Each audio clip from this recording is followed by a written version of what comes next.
السلام علیکم ورحمۃ اللہ وبرکاتہ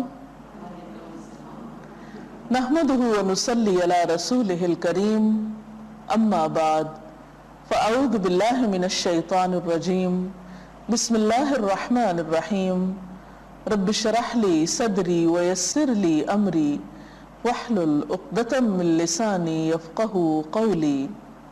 ناظرین، آج ہم جمعہ کے بارے میں گفتگو کریں گے۔ جمعہ کا دن ایک بہت ہی بابرکت دن ہے۔ یوم جمعہ کی اہمیت ابتدا ہی سے ہے۔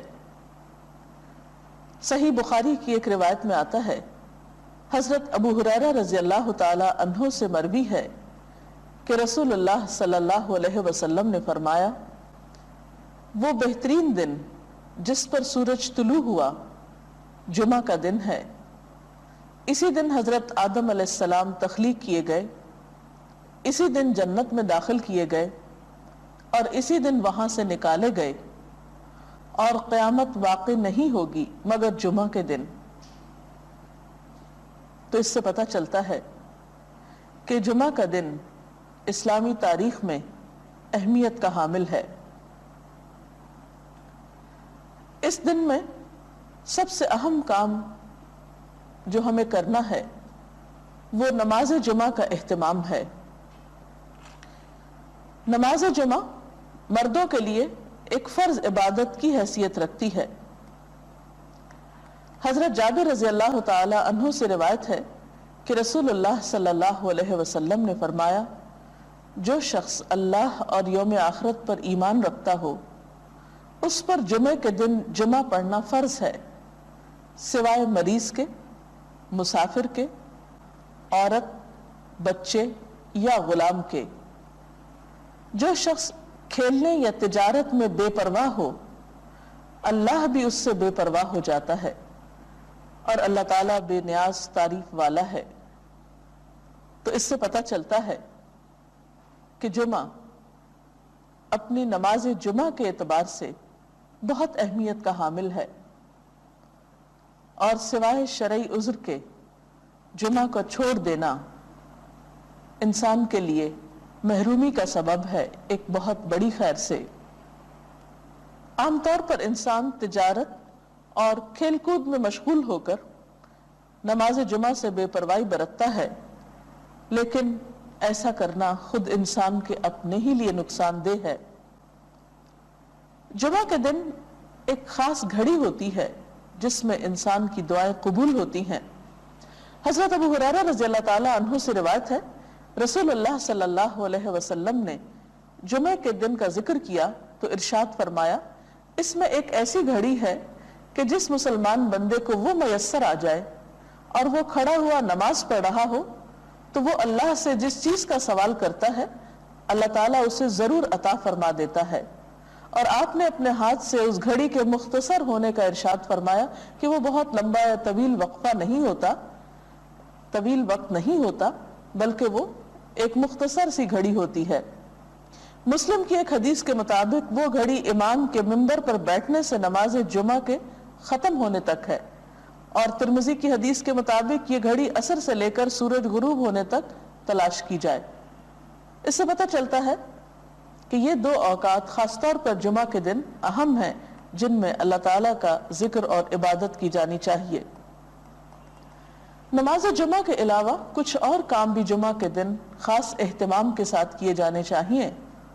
ان میں سب سے پہلی چیز طہارت و پاکیزگی کا اہتمام اور اس کے لیے غسل کرنا۔ حضرت ابو سعید خدری سے روایت ہے کہ رسول اللہ صلی اللہ علیہ وسلم نے فرمایا، جمعے کا غسل ہر بالغ شخص پر واجب ہے، یعنی اس سے اس کی اہمیت کا اندازہ ہوتا ہے۔ حضرت سلمان فارسی کہتے ہیں کہ نبی صلی اللہ علیہ وسلم نے فرمایا کہ جو شخص جمعہ کے دن غسل کرے اور جس قدر اس کے امکان میں ہو طہارت کرے، پھر تیل لگائے یا اپنے گھر کی خوشبو استعمال کرے، اس کے بعد جمعے کے لیے نکلے اور دو آدمیوں کے درمیان میں جو مسجد کے اندر بیٹھے ہوں تفریق نہ کرے، یعنی بیچ میں سے ان کو نہ کاٹے، پھر جس قدر اس کی قسمت میں ہو نماز پڑھے، پھر جس وقت امام خطبہ پڑھنے لگے تو چپ رہے، تو اس کے وہ گناہ جو اس جمعے اور پچھلے جمعے کے درمیان ہوئے بخش دیے جاتے ہیں۔ حضرت اوس بن اوس سے روایت ہے کہ رسول اللہ صلی اللہ علیہ وسلم نے فرمایا، تمہارے دنوں میں سب سے فضیلت والا دن جمعے کا دن ہے، پس تم اس دن مجھ پر کثرت سے درود بھیجا کرو، اس لیے کہ تمہارا درود مجھ پر پیش کیا جاتا ہے۔ اس کے علاوہ سورۃ الکہف پڑھنا، آپ صلی اللہ علیہ وسلم نے فرمایا، جو شخص سورۃ الکہف کی تلاوت جمعے کے دن کرے گا تو آئندہ جمعے تک اس کے لیے ایک خاص نور کی روشنی رہے گی۔ سورۃ الکہف 15ویں پارے میں ہے، اجر و ثواب کے اعتبار سے بہت بہترین سورت ہے۔ اس کی ابتدائی 10 آیات کے پڑھنے والے کے لیے فتنہ دجال سے محفوظ رہنے کی خوشخبری بھی ہے، ان آیات کو یاد بھی کر لینا چاہیے۔ نماز جمعہ ایک فرض نماز ہے۔ قرآن پاک میں اللہ تعالیٰ فرماتے ہیں، یا ایھا الذین آمنوا اذا نودی للصلاۃ من یوم الجمعۃ فسعوا الی ذکر اللہ وذروا البیع ذالکم خیر لکم ان کنتم تعلمون۔ اے لوگو جو ایمان لائے ہو، جمعہ کے دن نماز کی آذان دی جائے تو تم اللہ کے ذکر کی طرف دوڑو اور خرید و فروخت چھوڑ دو، یہ تمہارے حق میں بہت ہی بہتر ہے اگر تم جانتے ہو۔ یعنی باقی تمام کام کاج چھوڑ کر عبادت کی غرض سے نماز جمعہ کے لیے مسجد میں حاضر ہونا چاہیے۔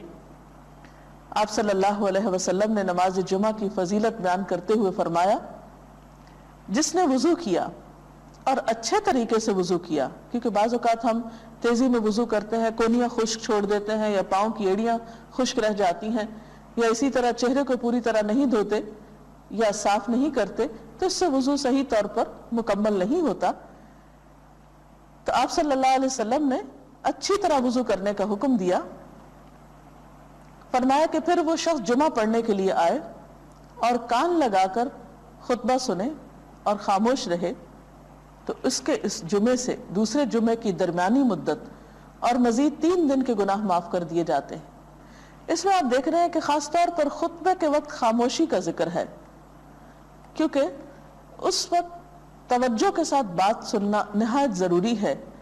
ایک اور حدیث میں یہ بھی آتا ہے کہ اگر کوئی شخص کسی دوسرے کو خطبے کے دوران یہ کہتا ہے کہ تم چپ ہو جاؤ، یعنی چپ کرانے کے لیے بھی بولتا ہے، تو اسے بھی ایک لغو بات شمار کیا گیا اور ناپسندیدہ قرار دیا گیا۔ نماز جمعہ نہ پڑھنے والوں کے لیے آپ نے وعید بھی سنائی۔